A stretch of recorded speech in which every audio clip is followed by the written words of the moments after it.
Assalamu alaikum dear viewers. This is me Danish Aziz and you're watching my YouTube channel Study Station. I welcome to all of you on my YouTube channel. उम्मीद करता हूँ कि आप सब लोग खैर आफियत से होंगे और दुआ करूँ कि अल्लाह ताला आप सब लोगों को अपनी हिफ्ज़ व अमान में रखे. Dear learners, you are well aware that we were discussing about world literature. Word literature के अंदर हमने एक यौनरा स्टार्ट किया हुआ है जो कि पोइट्री कहलाता है और इसके अंदर हम ऑलमोस्ट 2 poets को डिस्कस कर चुके हैं. So today we are going to discuss your point number 3 और ये पॉइंट नंबर 3 जो है it is totally similar to your point number 2. जिस तरह आपने अपने शायर नंबर 2 जो कि बाबा बुल्ले शाह थे उनके जैसे ही ये एक शायर है. अब ये बात कहना गलत नहीं होगा कि बुल्ले शाह इन जैसे हैं क्योंकि बुल्ले शाह का जो जन्म हुआ था पैदाइश हुई थी वह इनके काफ़ी अरसे बाद हुई थी. तो हम कह सकते हैं कि बाबा बुल्ले शाह की जो तालीम थी बाबा बुल्ले शाह के अंदर जो रूहानी इश्क पाया जाता था वो बेसिकली इस पर्सनैलिटी जैसा ही पाया जाता था. So both are too much similar in this context. अगर आप इस पर्सनैलिटी के बारे में पढ़ेंगे तो आपको ज़िंदगी के जो पहलू हैं इन दो पर्सनैलिटीज़ के बहुत ही इक्वल बहुत ही सिमिलर नज़र आएंगे. So ladies and gentleman, today we are going to discuss one of the very famous one of the finest Persian poet. आज हमने जो शायर डिस्कस करना है वो फारसी ज़ुबान का एक बहुत ही मोतबर बहुत ही शानदार बहुत ही कमाल का शायर डिस्कस करना है. My mean to say we are going to discuss Jalaluddin Rumi. जी, आपने ठीक सुना. आज हमने जिस पोइट को जिस शायर को डिस्कस करना है उसका नाम है जलालुद्दीन रूमी. जलालुद्दीन रूमी फारसी ज़ुबान का एक बहुत ही इंतहाई काबिल मशहूर और एक बहुत ही कमाल का शायर है जिसको आज हम अपने इस लेक्चर का हिस्सा बनाएंगे. So without wasting of time, let me take you to the biography of Jalaluddin Rumi. Jalaluddin Rumi की हालात ज़िंदगी के बारे में थोड़ा सा डिस्कस करते हैं फिर हम डायरेक्ट चलेंगे उनके वर्क्स के ऊपर जो उन्होंने अपनी ज़िंदगी के अंदर लिखे थे. तो जलालुद्दीन रूमी जो फेमस है वो अपने रूमी नाम की वजह से फेमस है. ये उनका नाम किस वजह से पड़ा हम बाद में डिस्कस करेंगे लेकिन उससे पहले जो कंपल्सरी चीज़ें उसको डिस्कस कर लेते हैं.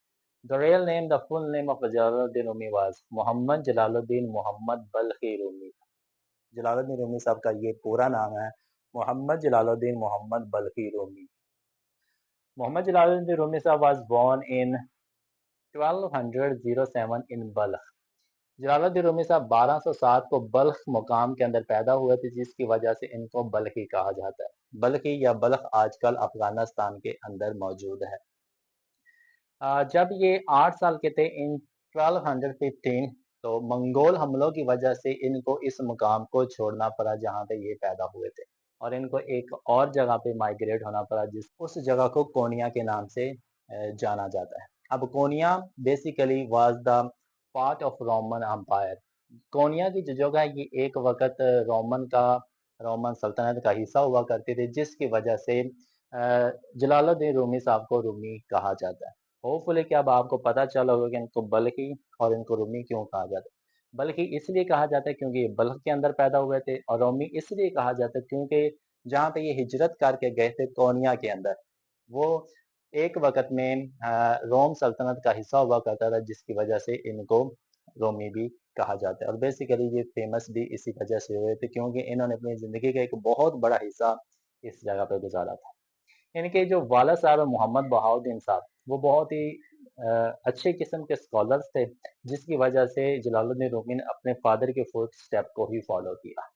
जब ये पहुंच चुके थे कोनिया के अंदर ही met with his spiritual teacher जिनको तबरेज शमसी के नाम से जाना जाता है. जिस तरह बाबा बुल्ले शाह की अपने उस्ताद से मुलाकात होती इसी तरह जो जलालुद्दीन रूमी साहब है इनकी जो मुलाकात होती इनके रूहानी टीचर जिनको तबरेज शमसी के नाम से जाना जाता है इनकी मुलाकात कोनिया के अंदर हुई.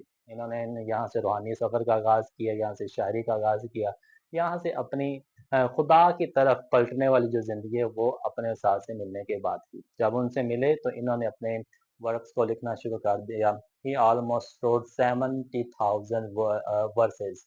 इन्होंने शायरी के अंदर तकरीबन 70,000 से ज़्यादा लाइनें लिखी and those lines were all were in Persian language और वो सारी की सारी फारसी ज़ुबान के अंदर ही थी. اور ان فارسی زبان کی جو فارسی زبان کے اندر جو لائنز لکھی گئی تھی ان کو بعد میں ڈفرینٹ لینگویجز کے اندر ٹرانسلیٹ کیا گیا تھا. اب جلال الدین رومی صاحب نے جو اپنے والد سے کچھ سیکھا یا اپنے ٹیچر سے جو بھی کچھ سیکھا وہ اپنی زندگی کے اندر انہوں نے امپلیمنٹ کرنا سٹارٹ کر دیا تھا. We can say Jalal Uddin Rumi صاحب پروفیشن کے حساب سے یا زندگی کے اندر جو انہوں نے کارنامے کیے ان کو ہم 5 حصوں کے اندر ڈیوائڈ کر سکتے ہیں. So he is best known for 5 things. Jalaluddin Rumi صاحب 5 چیزوں کی وجہ سے جانے جاتے ہیں, مانے جاتے ہیں. Number 1, he was a Persian poet. Number 2, he was a jurist. Number 3, he was an Islamic scholar. Number 4, he was a theologian. And number 5, he was a Sufi mystic. یہ وہ 5 چیزیں تھیں جو انہوں نے اپنی زندگی کے اندر کر کے اپنا نام بنوایا تھا. اب ہم ان 5 چیزوں کو باری باری ڈسکس کرتے ہیں. پرشین پوئٹ, جیسا کہ ہم ڈسکس کر چکے ہیں کہ جو جلال الدین رومی صاحب ہیں وہ ایک فارسی زبان کے شاعر ہیں.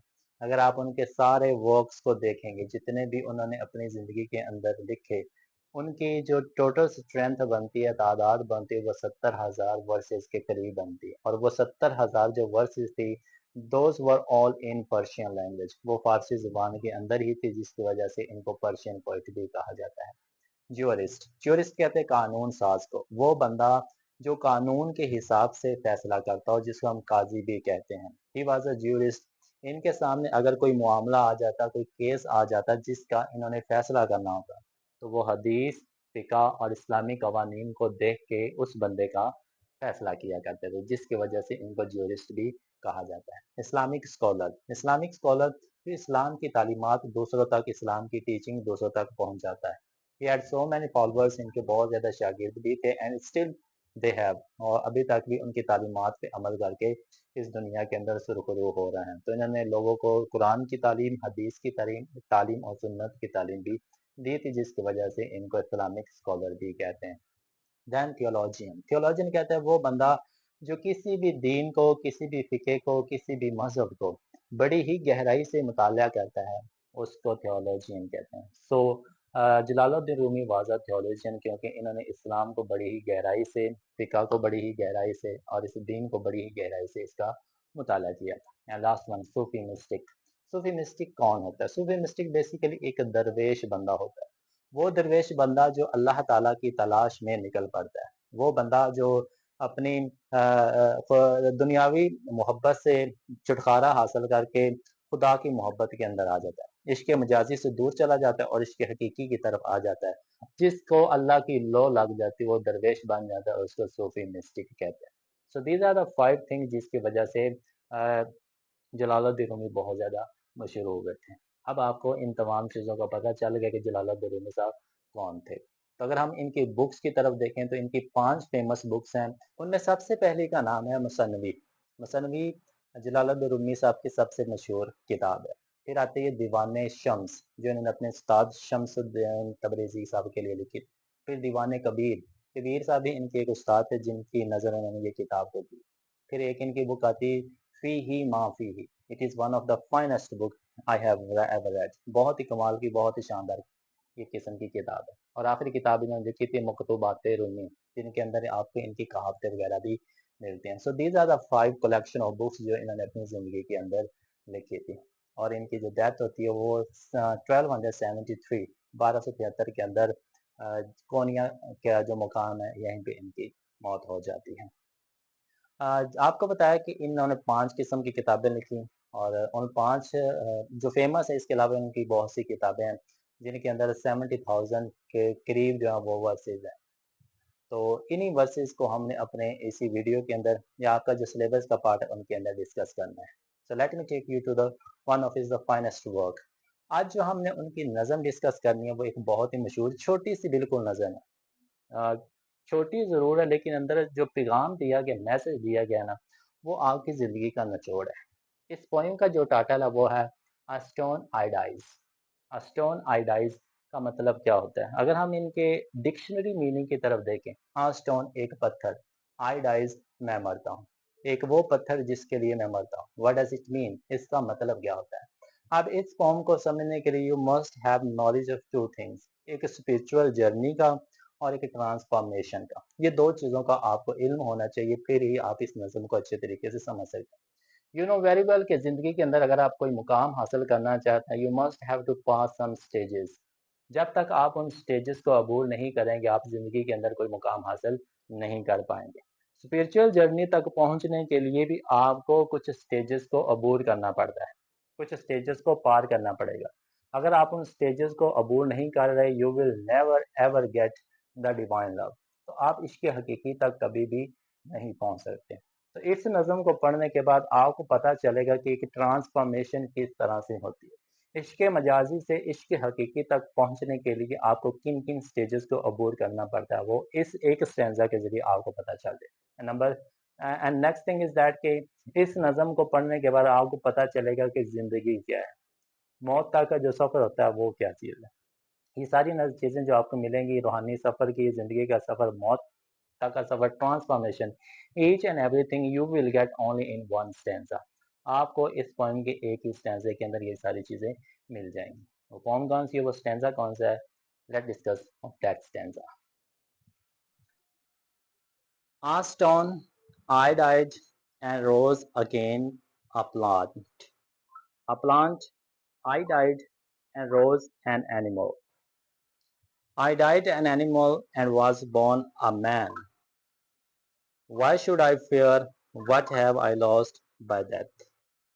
ये है जी आपका आपकी एक स्टैंजा की पोएम। अब हम इसको वर्ड टू वर्ड डिस्कस कर लेते हैं और इसके अंदर ज़िंदगी का जो मकसद है, ज़िंदगी हमें क्या सिखाती है, वो उसको डिस्कस करते हैं। आ स्टोन, एक पत्थर।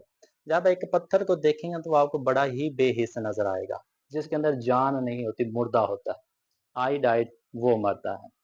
जब एक पत्थर मरता है, खत्म होता है, एंड रोज अगेन, और दोबारा उठता है। रोज का मतलब जिंदा होना, जिंदगी देना।